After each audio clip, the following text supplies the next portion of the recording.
So welcome, everybody. Thank you so much for being here. I'm so excited to gather today and talk with you about the joys and the challenges of major gifts fundraising. My name is Sandra Davis, and I am the founder and president of Donorly. My pronouns are she and her. Donorly works with small and mid-sized nonprofits during times of growth and change to build their fundraising muscle using donor research, storytelling, and community building. We'll use all of those in our conversation about major gifts. So before I started the company, I was an in-house fundraiser for a number of performing arts organizations. I never formally had the title of major gifts officer, but I definitely honed those skills during my time in those organizations. And it was somewhat of a learning on the job kind of experience, but I found it so rewarding. I just loved the process of building those relationships and really making a difference for our organization and making a transformational difference for the donors who made those commitments. It was really such an incredibly interesting experience. So I'm so pleased to be joined today by Kathleen Heins, who has a really deep expertise and knowledge in this area. And Kathleen, I want to let you tell us a little bit about you. Oh, good. Thanks, Sandra. And thanks for having me. So, as you said, I'm Kathleen Heins. My pronouns are she, her.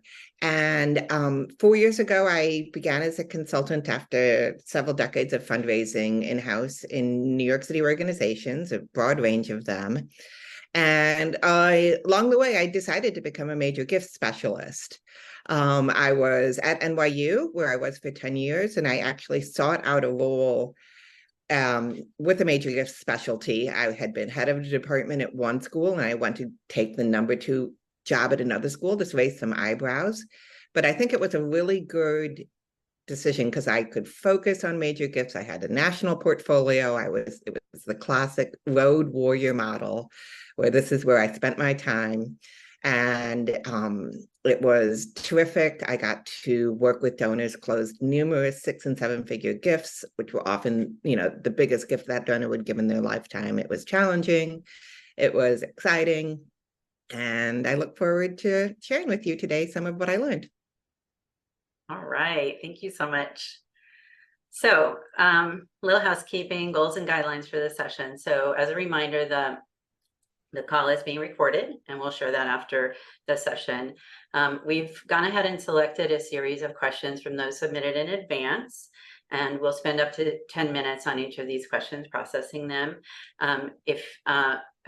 What we'd like to do, my colleague Izzy is here on the phone, here on the Zoom call, and she'll invite you up to introduce yourself with your name, pronouns, title, and organization, and state your question. And then we may ask some clarifying questions, and then we'll talk through an answer for that. If you didn't have any time to submit a question before today, go ahead and throw that into the chat, and Izzy will see if we can fit those in as well. And we'll try to work through as many questions as we can. And then please feel free to put any follow-up questions or comments into the response in the chat as well. We'd love for this to be just a lively, fun conversation, and to be as helpful to everybody on the call as possible. Okay, so before we hop in to our first question, Kathleen, let's define what a major gift is. Is it a $10,000 gift, a $25,000 gift? How do we determine what that is? Oh, yeah, this is a great place to start, because the answer is it depends on the organization. And we like to say that the number of zeros at the end of the gift is not the determining factor. It really is the methodology in soliciting the gift. So your major gifts are gifts typically from individuals, but given we have family foundations and DAFs these days, that it doesn't have to be strictly out of someone's pocket, but that's cultivated like an individual with a bespoke, with a unique plan, hopefully with a one-on-one conversation to cultivate, solicit, and close that gift. That does not mean that they have to be restricted. It can be a general support gift, but that really is the difference. We distinguish it from our direct response fundraising. We distinguish it from our events and other things. And it is focusing on the one-on-one relationships and the one-on-one asks. Okay, great. That's a great explanation. It's a very common question. All right, Izzy, let's get started with our first question. Great. Well, it is such a pleasure to be here with all of you today. This is such a wonderful group that's gathered to talk about this exciting topic. And to get us started, we're going to start with very much that.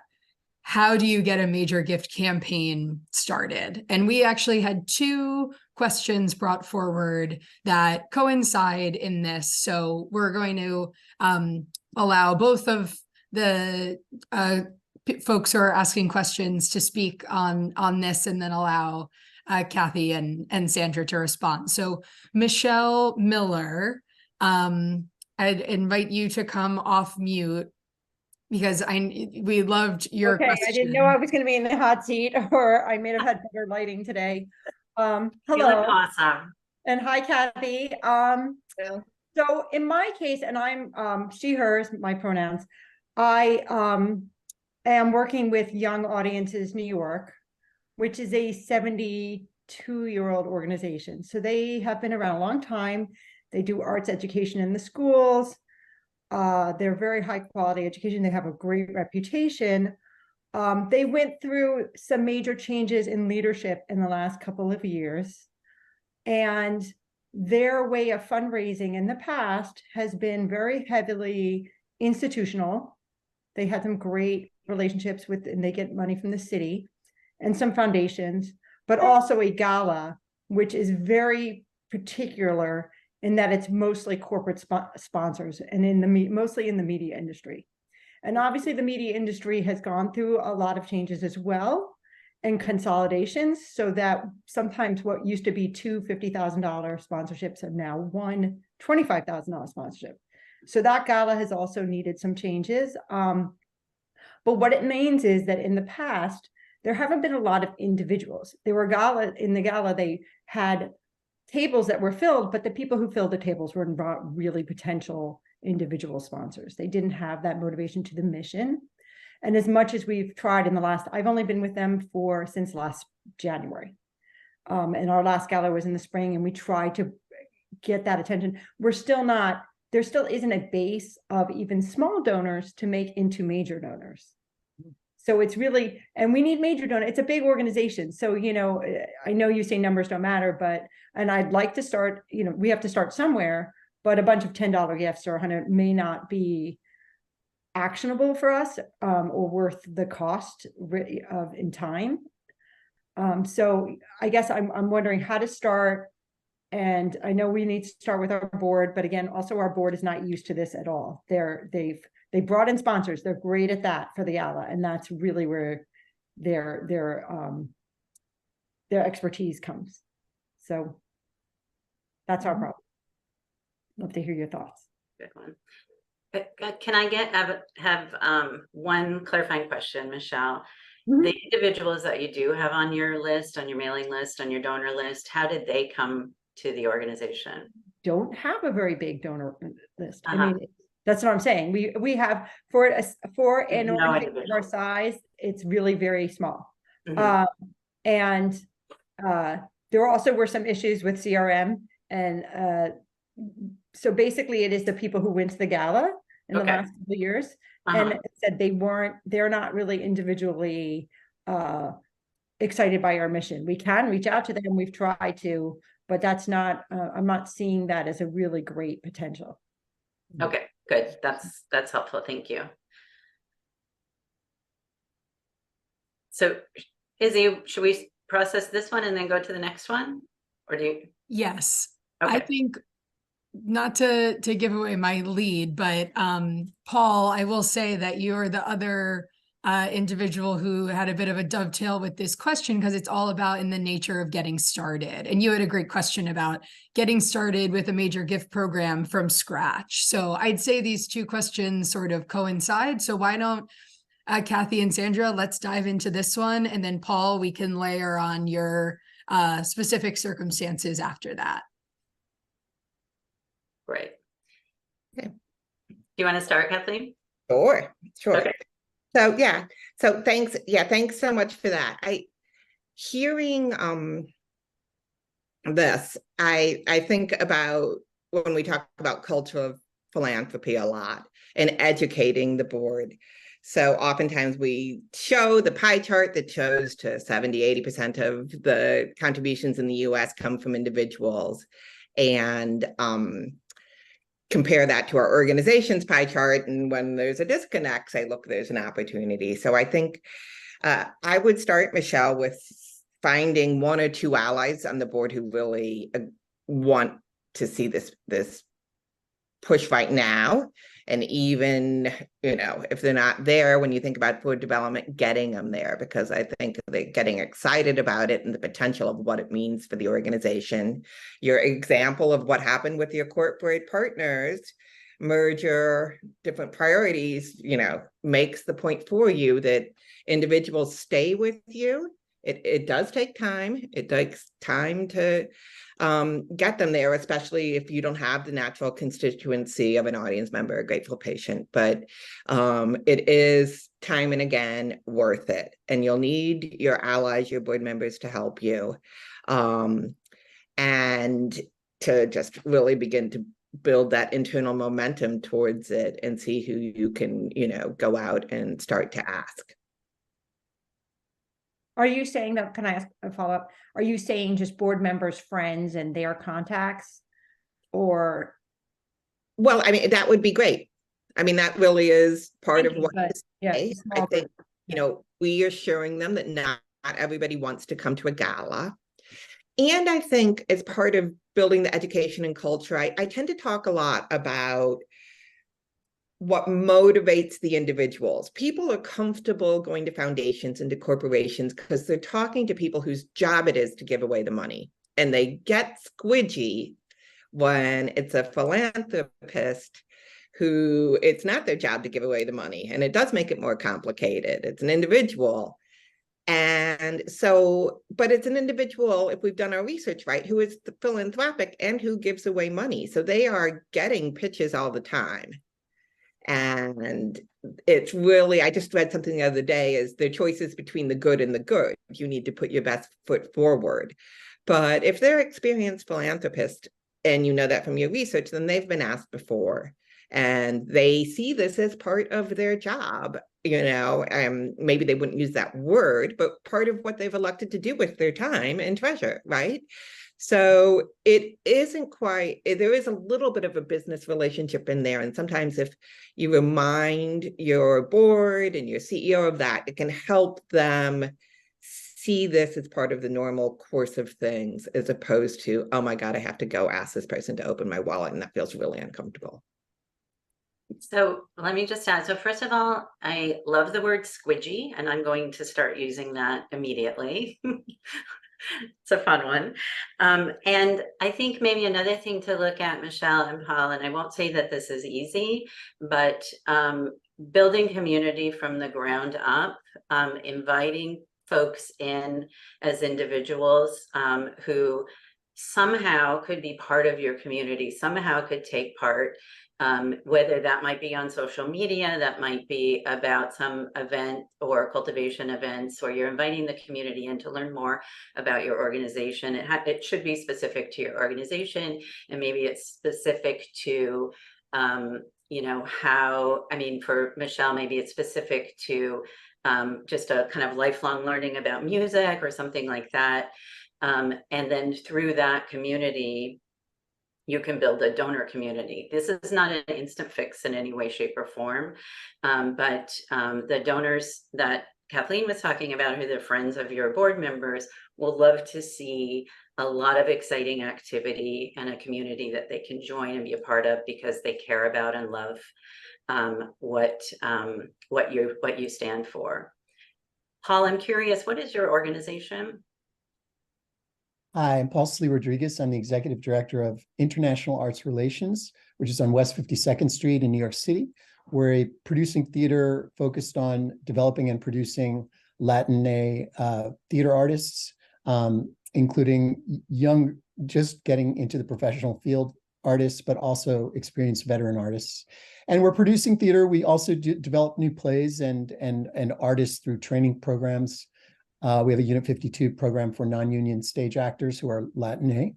And we feel we're providing a service to our field in part by trying to induct people into the union, into the Professional Actors Union. And we also have a director's fellowship, the Max Ferrat Director Fellowship, named for our founding artistic director, which basically provides enormous support to a single young Latinx stage director who is just getting started. We guarantee a production of a play that they commission. And so that's a very new program. But my question was, how do you start a major gifts program from scratch with a database but no budget? And I say that in part because I'm fairly new in the position. I was executive director of INTAR, which is our also known as name, in 2004, 2005, and I moved our theater to our present location. But I really came back during the pandemic. My predecessor passed of COVID-related causes. And, like everybody in the theater, we had to shut down our space, but we started doing outdoor work. We produced a rock musical on the street in front of our building. And we actually doubled our budget, but mostly through institutional support, major gifts from people that I had relationships with already. And now, in order to try and sustain the growth that we've experienced, we really want to focus on developing a gifts program and focusing on individuals. I'm here with Laura Martinez, who is our brand new development associate. It's a new position, so I have help. But I've been the sole development staff person, since I started in 2020. So, yeah. So you have sorry to interrupt, Paul. You have a group of ticket buyers. Correct. Basically. Yeah. So, I would say one of the first things I would do is do some research on those folks and see if anything bubbles up. That you might have some kind of seasoned philanthropists in there. But then the other thing I would really say is going back to the idea of community theaters, build community naturally. But sometimes you're sitting in an audience with a lot of people who share a love of theater with you, but you don't know them personally. And if there's a way to it sounds like you're doing all the right things, and out of that community, out of that shared experience where people are actually meeting each other as well, can come a really vibrant patron community. Kathleen, did you have anything you wanted to add to that? Sure. Yeah. Paul, I think in your shoes, I would think a lot about your artist. And I know you said you had one major fellow, I forget your exact words, but, we're going to say this more than once, I'm sure, Sandra and I. People give when they're emotionally moved. And they want to touch and see the product. So whether, Michelle, you have your young children, and that's moving to see how art affects them. Now, in this day and age, we may need to be creative about how we show that. But in Paul, in your most classic sense, if that person is someone you feel that you can put in front of prospects and donors in some comfortable way, a Q&A with you or something that has all the touch points, a special thing that, unique insider access to your organization that can't happen every day unless they show up to your event. And done appropriately, it will really make you hopefully your prospects enthusiastic about your cause in a way that no piece of paper, people give to people and they see a human being. And if the human being can say, this is changing my life, you've gotten the passion done.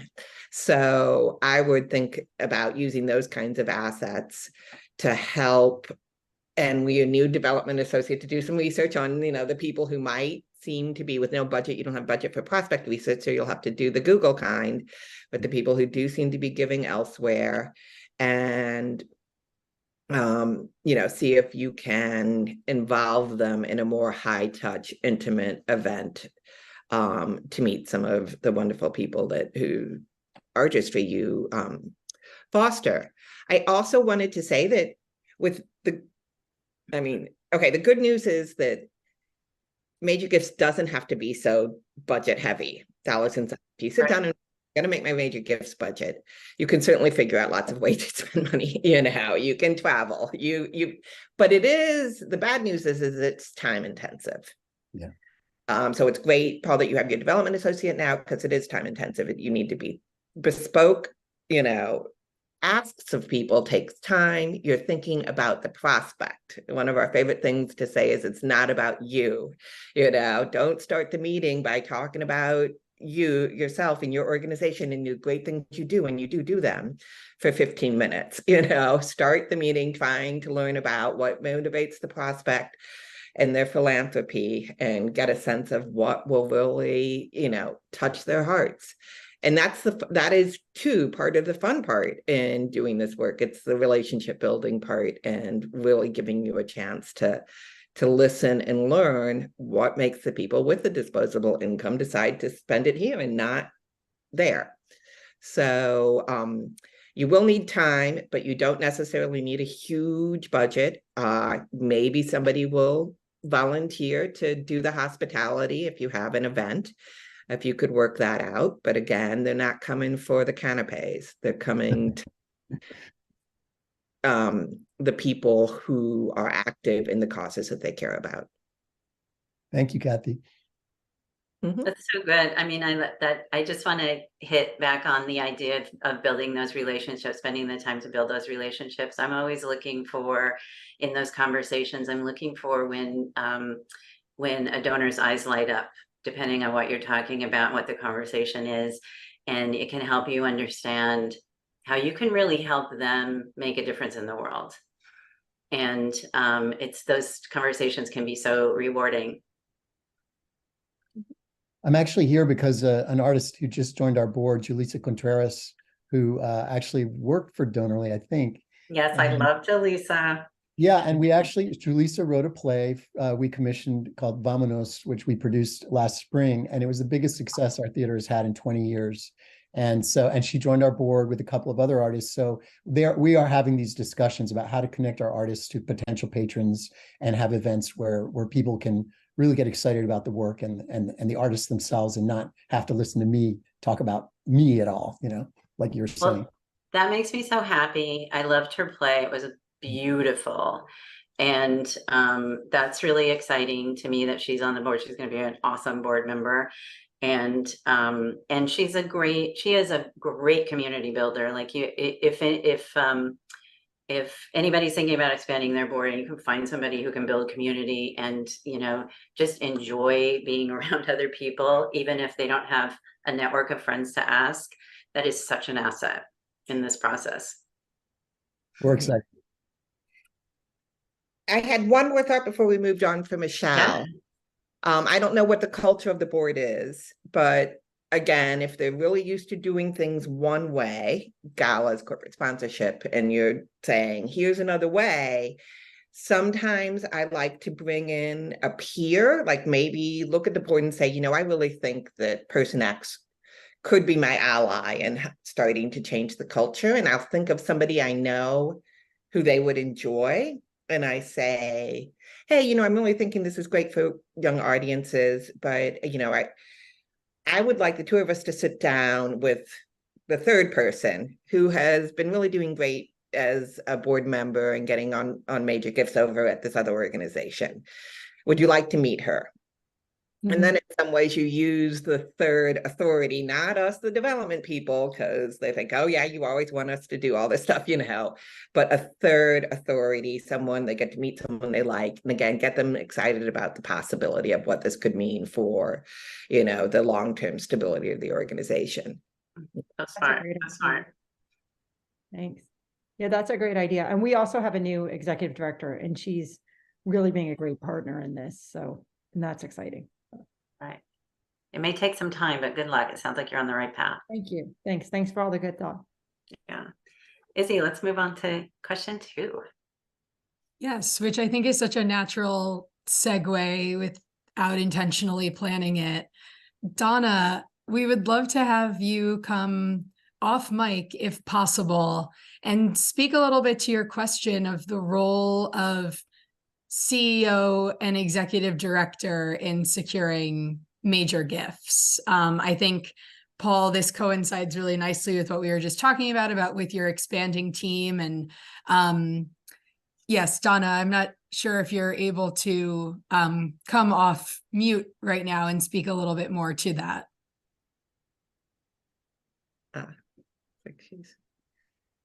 It's on the move. Maybe you can start with.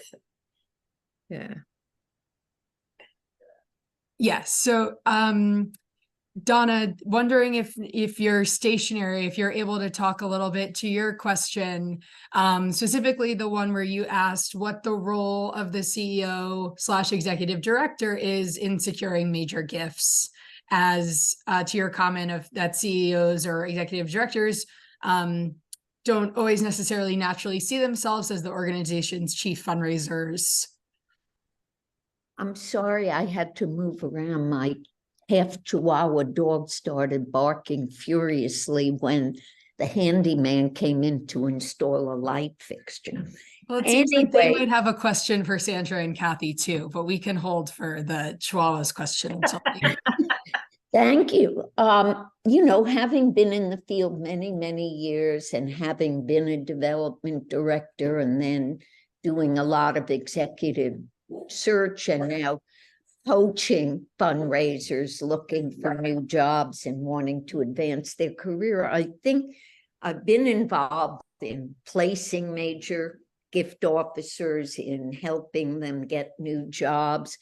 And I find that there is this in some organizations, the board and the executive director think if we hire a high-powered fundraiser with a good Rolodex, that they will be able to bring a lot of, you know, the wealthy people they worked with at New York Presbyterian or at the Met Opera or wherever to our organization, and they don't want to have to roll up their sleeves and either ask friends, as Kathy was talking about, or the executive director seeing themselves as the organization's chief fundraiser. So what are your thoughts about that? You want to go first, Sandra, on this one? I'll a very short comment. I mean, I think that if you are the founder or the leader of an organization, there are donors who will only talk to you. There are people who are philanthropists who will only talk to you. And part of the reason is that you have the vision, you have the path forward, and they want to hear that. They want to understand what they're investing in.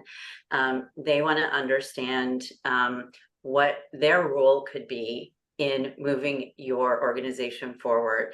So, you know, it's not necessarily about I'll only talk to the person who's the highest up in the organization, but it's they really want to hear from the person with the vision. What is the future for this organization? What am I taking part in? And you are best positioned as a leader, or your CEO or your you know, your executive director is best positioned to respond to their questions in a way that even a development director who is there day in, day out and spending a good deal of their time talking about the organization still doesn't necessarily have enough information to talk about 3 years down the road or 5 years down the road. So I would just say that it's invaluable for the head of an organization to be part of that. And the other thing I would say, if there's any heads of organizations here, I think there's a couple, is it is so much fun to get to know your donors, the people who really want to support you. It is such a joy. And so it's worth every minute. Yeah, I would add that just as we're going to say, there's no one right approach to a major gift prospect. There's no one right approach to your side of the equation either. I think that what Sandra said at the start, that you need to practice. And so I guess I would say you'll need to have some really thoughtful discussions about why they don't see themselves as the chief fundraiser. Is it they don't see themselves? Is it they're reluctant? If they don't, and you know, we're having some themes come back around what I said to Michelle about getting the board members excited about a major gift program. You know, you can talk to gently and discreetly because the CEO is your boss, but as the development person, you can, you know, talk to some of the board members about it and have them, you know, help reinforce that idea. You can also really have a conversation about how you can be most helpful in this. Is it a concern about time? Well, then you know, arrange for them to come on to the Zoom for 10 or 15 minutes, and then you do the rest of the work. Is it, you know, is it feeling uncomfortable about the ask? Well, then there's the practice and again, the education to help address all of the issues. You know, at one of my NYU schools, I was attached at the hip to the dean. She didn't want to see anybody without me. It wasn't that she was unhappy asking, it's just that she needed me to, and my other colleagues, to help her be as absolutely efficient as possible. So it was almost like a special ops thing. I'd arrive with my dossier. We would spend, after we, you know, got into our rhythm, 5 or 10 minutes, maybe in the car to go see the prospect, strategizing who's going to do what. And then we would do it. And I would, even if she had to leave halfway through, she had brought the passion. She had, and the passion and the authority that Sandra was talking about. I mean, that's, if people are going to make a major gift, they want to know, you know, that they're giving it to someone who's going to come through on their, not promises, but their representations, and no one is better than that. So look at what some of the impediments are, or the concerns, and think about ways to help address them so that you can work together. But there's no one formula, you know, there are many ways to be creative about that. I think that idea of pairing with a development person or a board member on those calls is also really important for all the reasons you mentioned. First of all, the leader of an organization doesn't necessarily have time to take good notes after a conversation, and those are so important. And all the preparation, you know, confirming the lunch, all of those details can be handled by somebody else on the staff, so that the head of the organization can show up and bring the magic of their expertise and their authority with them. And even kind of scheduling out or kind of scripting out the process of the ask itself could be that the head of the organization is delivering the vision, and the development officer or a board member or somebody else on the team is closing up with the actual ask to support that vision. So that's a way that can be designed to keep it as efficient as possible, and to make sure that you know, you come out with the result that you had worked so hard for. Yeah, I think if it's not obvious, I'll say it out loud. I mean, we practice and script these things, if not down to the actual sentence, but the strategy, you know, we think about quite a bit, and we think about it with our leaders. And you know, I used to, back in the day of lunch, you know, lunch as being a primary way that we would have meetings, I would say to the leader I was with, you know, I really like it if you go all through, you know, the appetizer course, let's get salads, you do the whole thing through the appetizer course. And then when the entrees come, you know, that's when we start to talk about much more about the ask. You talk about the vision, you know, we don't wait for dessert, you know, because then it's too late or somebody might have to go, like, you know, so even like that moment of handover and like how many minutes into the meeting it is to make sure. Now, if they want to do the ask, fine, but believe me, it's been the role of generations of development officers to set things up, let their leader do the vision, and then have the role of saying, you know, we would love for you to join us in this effort with a $10,000 gift, you know, something like that. So don't think that over preparation is wrong or a waste of time. It never is.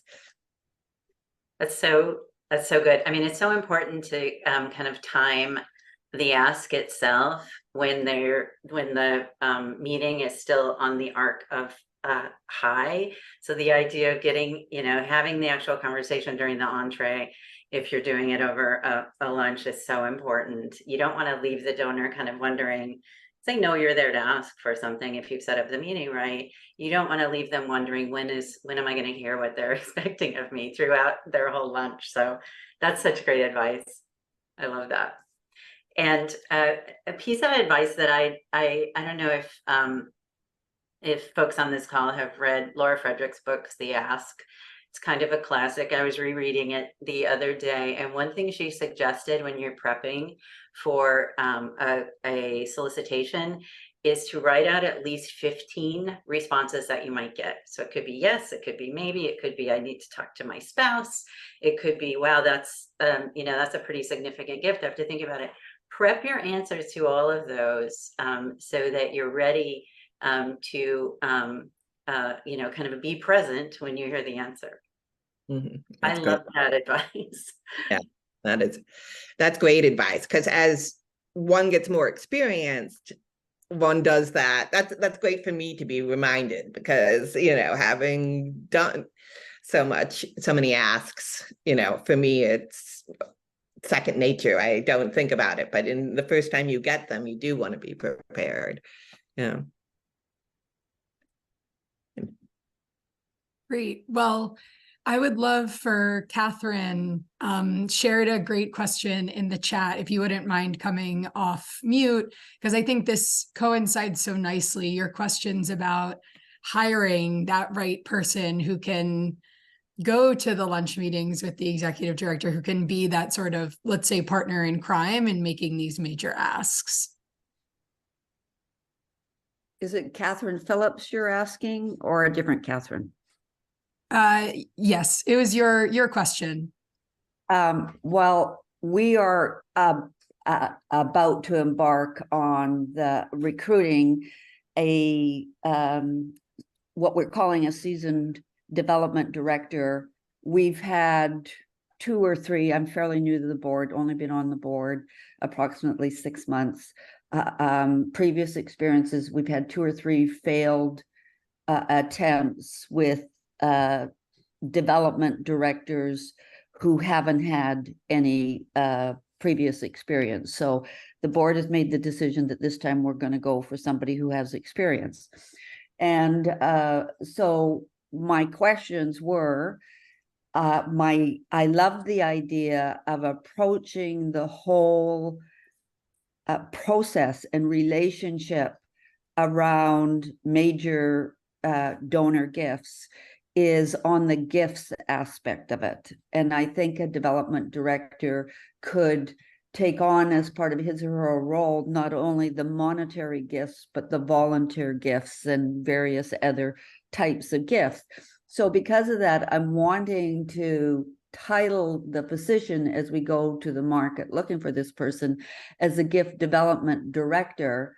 But I'm also worried that that may be a bit off-putting for some that might be interested in that role, or donors who are approached by that person might be more familiar with a fundraising development director title as something that they relate more to and are just more familiar with and comfortable with. So question number 1 as we go to the marketplace is, will we be making a mistake if we title this person gift development director? Then there's debate among our executive director and our board as to whether this person should report to the executive director or should report to the board.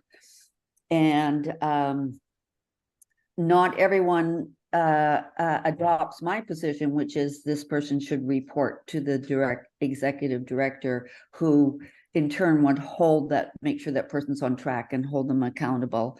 But some of the thinking is that, no, this person should report directly to the board. And then lastly, if I'm tasked to go and find this person, I hardly know where to start.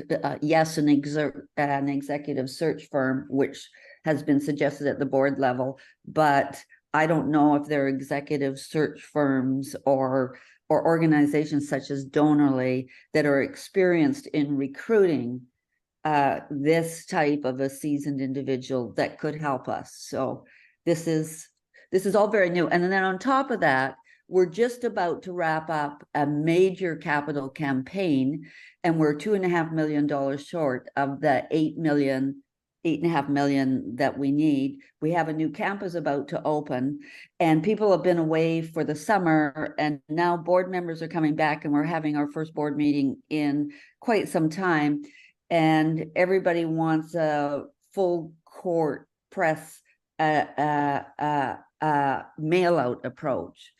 And I'm worried, given that we're looking for approximately $2 million, that mail outs is not the answer, that we need to really delve into our database and reach out and have person-to-person conversations. Rather than expecting that we're going to get anywhere near a couple of $1 million as a result of a mail out. So this is all right. big question. That's a lot. I think maybe our next hot seat coaching session might be about campaigns, because I think I have a 20-minute answer to that question. So let's come back to that one, but I want to say that while we don't do executive search, there are a lot of search firms that focus on director of development. And I would say if you have the resources to engage with a search firm, that's going to be very, very helpful. It's a hard role to fill. And it's hard, and it's helpful to have a partner in determining who the good, folks are for that. They may be actually sourcing them from organizations where they're currently very happy but very successful. Mm-hmm. So I would strongly recommend that. I would certainly go with the traditional director of development title. If that's, or head of development or something like that. Kathleen, I'm curious to know what your thoughts on that are, but I can tell you that at one point in my career, I had, at a very large organization, I had the title of Director of Leadership Gifts, and I never used that title when I was working with patrons because I was nervous that it was going to make them nervous. So that's that. I mean, I think you're not. I think it is worthwhile to consider how people react to the title, how donors react to the title, and then I also would like to hear more from you, Kathleen, on this. But I would say that for the reporting structure, traditionally, a director of development would report to the executive director or CEO, but work very, very, very closely with the board. So I would recommend that person comes to your board meetings, is involved in reporting out to the board, sits on a development committee if you have one, sits on the executive committee if you have one, because the board members should be their partners on a day-to-day basis in supporting their development efforts. Mm-hmm. Kathleen, I'm sure there's a lot to add here. So no, I agree with Sandra. I think, Catherine, that when you say director of gifts, and that could be more than dollars and cents, I'm not sure that everyone hears it that way. I did have, in one of my roles, we had the conversation, director of development versus director of philanthropy. We went with director of philanthropy. So that's, and there's more variation around titles these days, but I think that not having gift is Sandra's right about that in my experience. And I think that it's important to report to the CEO. The partnership with the CEO is so important. And if you talk to senior fundraisers with successful careers and about reflecting upon that and what, the formulas for success, it's when you're in step with your CEO that you really go places. Now, the world is not perfect. So sometimes the chairman of the board takes that role more than the CEO, but there needs to be somebody really, really senior. And I worry that if you don't report to the CEO, but rather to the board, there can be misalignments, and that's going to put the person in a position where they want to look for another job. So, yeah, the report to one person who sets the priorities, tells them how to be using their time, and the CEO should, when it comes time to do reviews, call up the head of the development committee and get input on that, because those are such important relationships. But much better for it to be reporting to the person who's there day in and day out. And apropos of Donna's questions earlier, is needs to be focused on fundraising. Hope that's helpful. We do have a list of firms. If you're interested, we can share that with you. Very. Good. Okay. Great. Well, I think we're, this conversation could go on for another hour or two, and there might need to be a Major Gifts Part 2, given the amount of questions that, are coming up, and even ones that are percolating in my brain. But I would love to invite Mary Elizabeth to come off mic, because you shared a really insightful question about ensuring that your major donor prospects align with the mission and values of your organization. Making sure you're coming off mute. Yeah. Yeah, I forgot that I was on mute. No worries, we can hear you well. Hi, everyone. I am the Director of Development for a community-based nonprofit that is involved with environment, climate change, sustainability in New York City.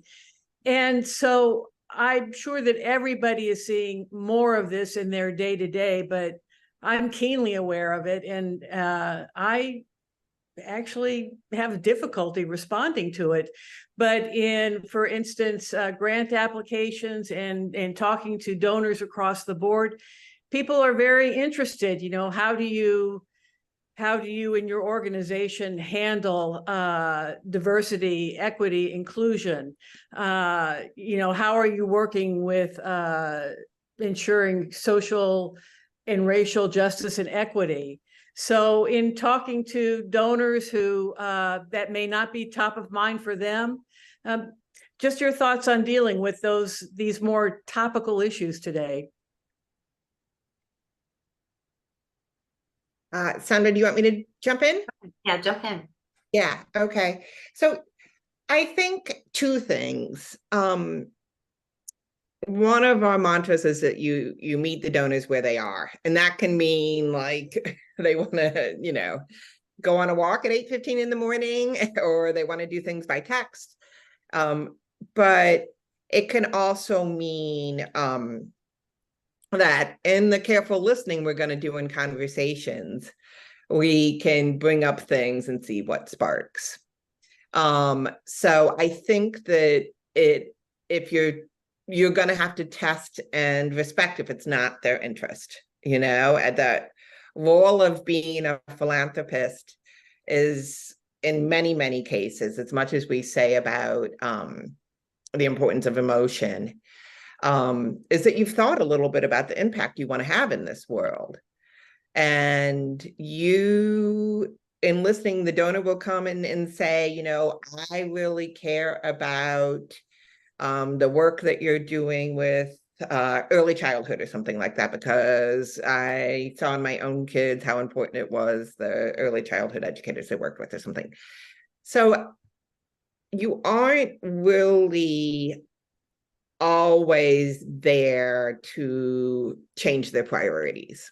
And it's hard. I think that it's very important that, and I think this is, DEI is such an important issue, but it's sometimes donors are conservative. I don't mean conservative, politically conservative, but if they've made in their mind, this is how I want to make an impact with my discretionary income, some of them will want to, they might change their mind once some of the cataclysmic events of recent years have focused everyone's attention about how far the country needs to go with DEI. But some of them react the other way and say, that's really important. A lot of people are taking care of that. I still want to be over here taking care of the thing that I decided was important 5 years ago, 10 years ago. So I think that you can succinctly and passionately present the issues and how important it is in your organization, and talk again.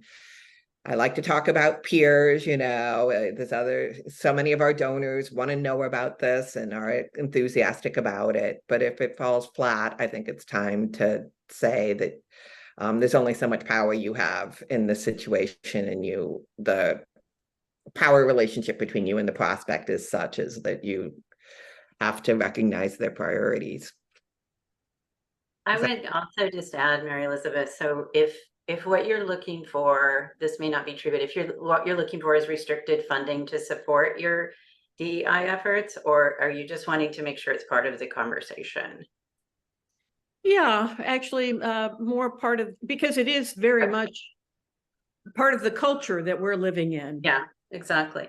So yeah, I mean, first of all, I would make sure that you're including the costs of that in your just regular operating budget, so that when you're raising general operating funds, you are covering those costs. You're not treating it as a special project that you have to raise money for. But I think in your particular sector and in the climate change space, there's also huge social justice factors around climate change. So that feels like a really organic conversation to have in the context of your core mission.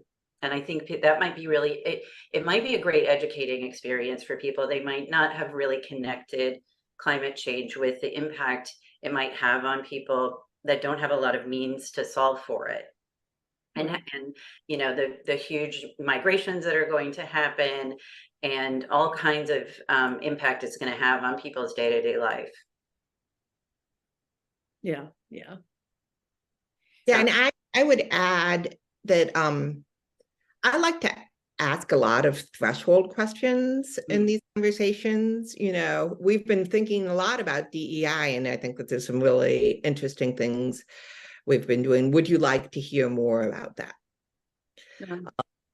And so the conversation, and again, like Laura Frederick's 15 rejoinders you may get, you sort of have your list of, would you like to hear, as you sort of test the conversation and get their permission to bring things forward, which, whether it's this issue or another issue, helps you really hone down, again, see what lights up their eyes, see when they lean forward.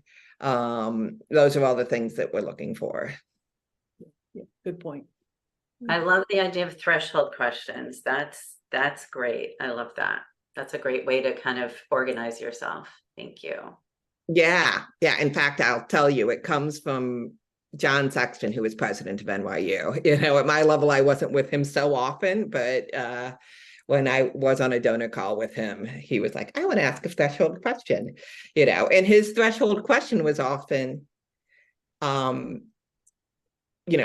we would like for you to become, at least went the words, this is the idea, like, we would like to talk about a major gift with you. Is that something you want to talk about? By the time they got into the president, hopefully the answer is yes, but that's how we did it and got on in there, after the opening pleasantries. I think that's asking for permission is really great, especially at that level. And you're certainly asking for permission or helping people understand, if you're going to lunch with them or you're having a Zoom call with them, that will be the topic of conversation. You do not want to surprise people with this kind of ask, and they should be happy and ready to have the conversation by the time you get there. So I love that as a way to make sure that that's happening. Okay, we're at 1:56. I feel like we could go on for 3 more hours. I always feel that way in these conversations. But I hope folks got some good information or some good ideas, motivation out of this. Throw any takeaways in the chat if you have them. We will be sharing this recording to everybody on this call, so you'll receive it in an email soon. And we will also be sharing at some point in the near future our next date and time for our next hot seat coaching session. We do not have it scheduled yet, but I just love doing these so much. They're always such a great conversation, and I definitely want to continue doing these. So in the meantime, while you're waiting to hear about the next one, go ahead and check out our resources on our website at darnerly.com. We've got a pretty vast resource of blog posts on our website, and we're at _Darnerly on all of the social media websites. And Kathleen, your best place to find you is on LinkedIn, is that right? Yes, that's right. Yes, good. Great. And we will share all of that information in our email when we send you the video. So let's see. I just want to read a couple of takeaways, and then we'll and then we'll end. So the DFD partnership with CEO leads to success, from Catherine, and the importance of threshold cues and not surprising potential donors with questions. I love that. And Kel also chimed in about the threshold question. Yes, I think that's a great takeaway for everybody. All right. Thank you all so much. Have a great day. Take care. Thank you, everybody. Thank you, Sandra.